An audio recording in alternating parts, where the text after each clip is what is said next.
It was a great movie. I loved it. Oh, It was good. lots of fun. Oh, that makes me feel happy. Yes, and to me, it's this journey about these four kids, but also your journey. They grow, but I think you grow also Oh, throughout thank the you. movie. Yeah, that's what we were. That's what I was aiming for. Thank you.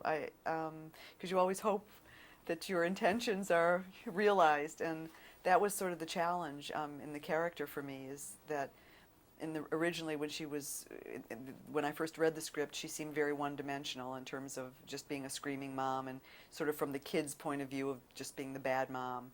And I wanted very much to have her have this arc, where you see her struggle to both try to protect her child and also control her child, and then ultimately be able to say, you have to let go. And so I feel, thank you, I'm glad that read through. Yay. Yes, yes, it was just that. It's like she's kind of scary and mean, but loves her child as much as she loves the church, and she hates everything else that is not that. Right, right. So Right. Oh, great. it was great. What made you decide to do this film? Partly that it was playing a mom. I have a son, and I haven't played a character like that. And the script was very appealing to me too, because it's about the passion of these four boys who are just have to have those tickets. I mean, it's like that point in time where nothing can stop you, and which to me is a tremendously wonderful moment in all of our lives that we have for a short time, really, because then reality sets in, and you realize, oh, I can't. You start censoring yourself a lot more. And I thought it was a very charming coming-of-age story, really, about these four boys. They all cope with certain fears they have. Hawk with his stage fright, and Jam with wanting to depart from his mom to move forward, and for Lex it was his fear of the dogs, and finally getting the girl. And for Jimmy DeBello's character, he was a coward basically, and learns courage. So it has a little bit of the Wizard of Oz in it almost. And I thought it was couched in this really wonderfully energetic saga, musical saga. And so between that and wanting to play this mother, and the challenge of finding her arc, I said, oh yes, I'm ready. It was great. How do you usually choose your films? Do you go for a specific target? Do you? Not really yet. Fortunately, people are starting to send me scripts, which is really exciting, and it's like I'm having this dialogue with my manager, because I want to do everything.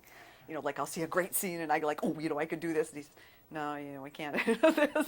So I'm sort of struggling with learning to let somebody else take charge of what's going on and helping me build this career further. But I just mostly whatever appeals to me and whatever stimulates me. When I read something and I go, ooh, then I know, it's like you start getting your fingertips getting ready. Then I know it's the right one. How did you approach all the 70s? I mean, going back into, but being a mom in that time, in the 70s, which is different from when you were in the 70s, so.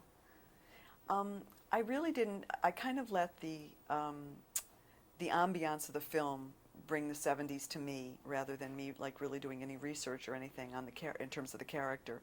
The set design was so full, and I mean so specific, and with these fabulous set pieces that they had and they found, and the wardrobe, and my wardrobe, and my little hairdo, my little Farrah Fawcett do, really sort of steeped us in the 70s. It was kind of like swaddled us, basically.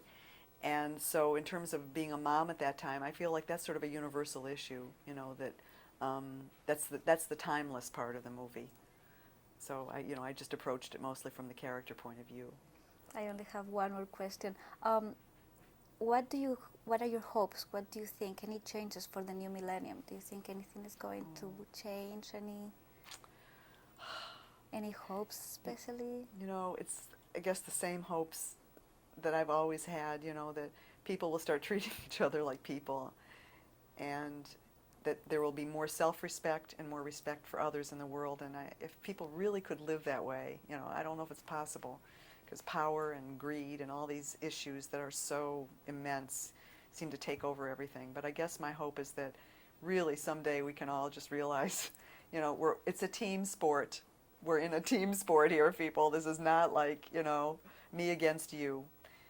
That's what I would hope. It is. Thank you so much. You're so welcome.